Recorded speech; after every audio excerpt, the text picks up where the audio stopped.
How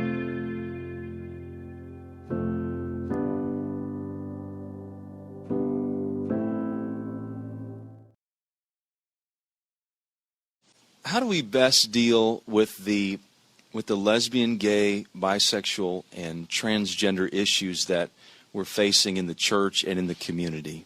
Well, first of all, we have to treat people with love and respect no matter who they are. We can't feel threatened by people of a homosexual lifestyle. So as much as possible, and I did this starting in my college years, I've always, throughout my life, had people who were involved in a homosexual lifestyle who I considered my friends. They knew what I believed, but I did not shun them. I did not treat them any differently than anybody else.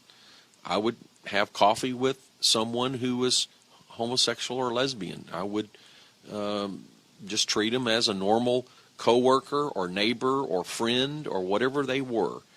You just have to treat them matter-of-factly. Now, it does not mean you approve of their lifestyle. But just as, let's say someone is living with his girlfriend, living in fornication, what are you going to do? You're going to stand outside their house with a poster saying you're going to hell? No, you treat them as a normal human being.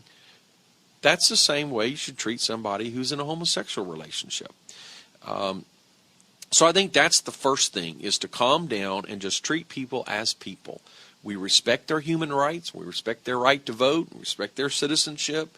We respect them as individuals. They can be a wonderful person in a lot of ways. They can be highly moral in their thinking about a lot of things. But they're just wrong in this area, and they're a sinner. But that's true of all kinds of sins. So that's the first thing. At the same time, we have to be clear that we believe the homosexual lifestyle is sin. And as appropriate, we will teach on that. We'll preach on that. But again, not single it out. I think the way we approach it is so important. When I would be preaching from the pulpit as a pastor, if I felt it was appropriate and important to say that abortion is a sin, or fornication is a sin, or homosexuality is a sin, I would say that. But it would be in the context of God has a better plan for your life. Because I have to realize that in my audience are people who are participating in those sins, or who have family and friends that they love who are participating in those sins. So I can't just offer a message of condemnation. Jesus himself said, I did not come to condemn the world. My message is basically one of transformation and hope.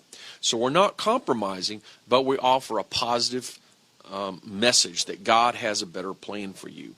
I think that's the best way to deal with the issue from a pulpit standpoint or from a church standpoint. And I would make a couple of comments. We have to avoid a spirit of suspicion. And also, we cannot buy into the false worldly concept of homosexuality as your identity. So, here's what I think. If you commit homosexual acts, that's a sin.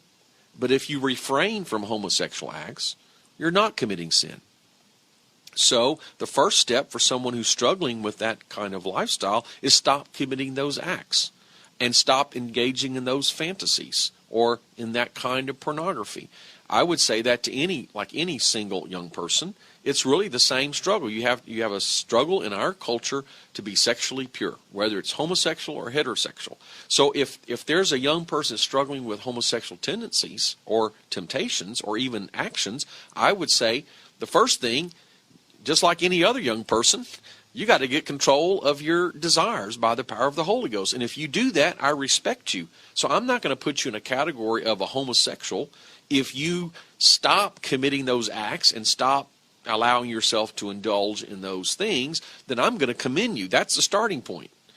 So we can't put them in this strange category and beat them up for an identity. The world would try to say that's your identity, you can't do anything about it.